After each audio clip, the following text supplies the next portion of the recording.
Chapter 1 Introduction. The man who thought his way into partnership with Thomas A. Edison. Truly, thoughts are things, and powerful things at that, when they are mixed with definiteness of purpose, persistence, and a burning desire for their translation into riches or other material objects. A little more than 30 years ago, Edwin C. Barnes discovered how true it is that men really do think and grow rich. His discovery did not come about at one sitting.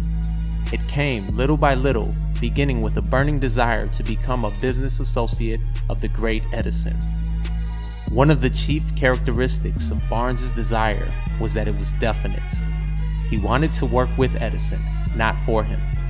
Observe carefully the description of how he went about translating his desire into reality, and you will have a better understanding of the 13 principles which lead to riches. When this desire or impulse of thought first flashed into his mind, he was in no position to act upon it.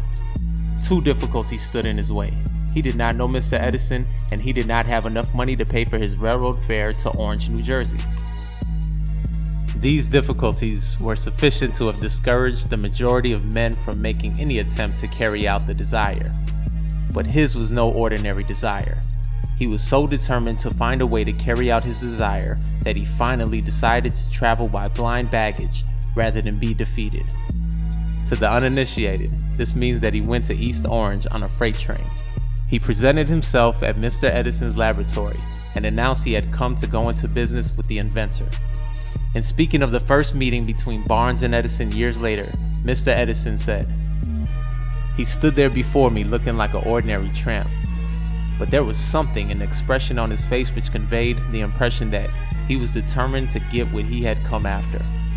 I had learned from experience with men that when a man really desires a thing so deeply that he is willing to stake his entire future on a single turn of the wheel in order to get it, he is sure to win. I gave him the opportunity he asked for because I saw he had made up his mind to stand by until he succeeded. Subsequent events proved that no mistake was made." Just what young Barnes said to Mr. Edison on that occasion was far less important than that which he thought. Edison himself said so. It could not have been the young man's appearance which got him his start in the Edison office, for that was definitely against him. It was what he thought that counted. If the significance of this statement could be conveyed to every person who reads it, there would be no need for the remainder of this book. Barnes did not get his partnership with Edison on his first interview. He did get a chance to work in the Edison offices at a nominal wage, doing work that was unimportant to Edison, but most important to Barnes, because it gave him an opportunity to display his merchandise where his intended partner could see it. Months went by. Apparently nothing happened to bring the coveted goal which Barnes had set up in his mind as his definite major purpose.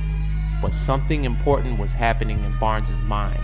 He was constantly intensifying his desire to become the business associate of Edison.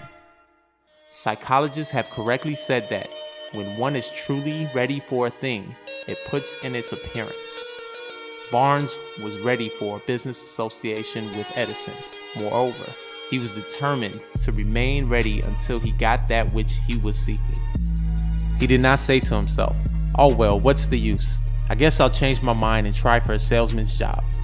But he did say, "I came here to go into business with Edison, and I'll accomplish this end if it takes the remainder of my life." He meant it.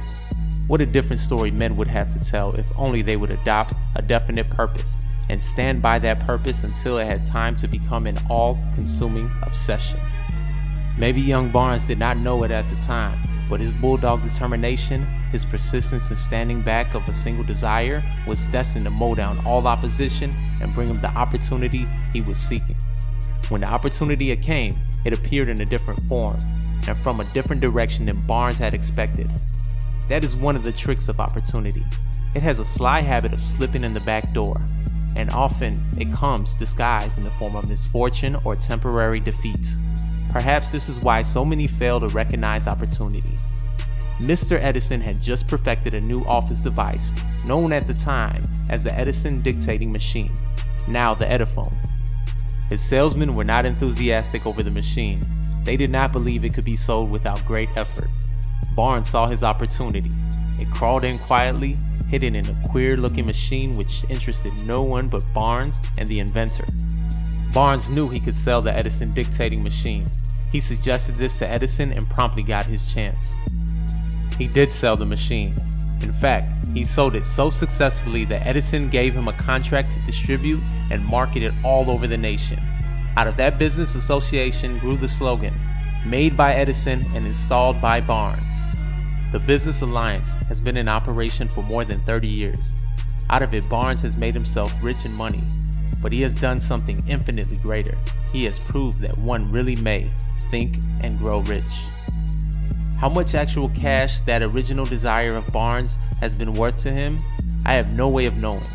Perhaps it has brought him $2 or $3 million, but the amount, whatever it is, becomes insignificant when compared to the greater asset he acquired in the form of definite knowledge that an intangible impulse of thought can be transmuted into its physical counterpart by the application of known principles.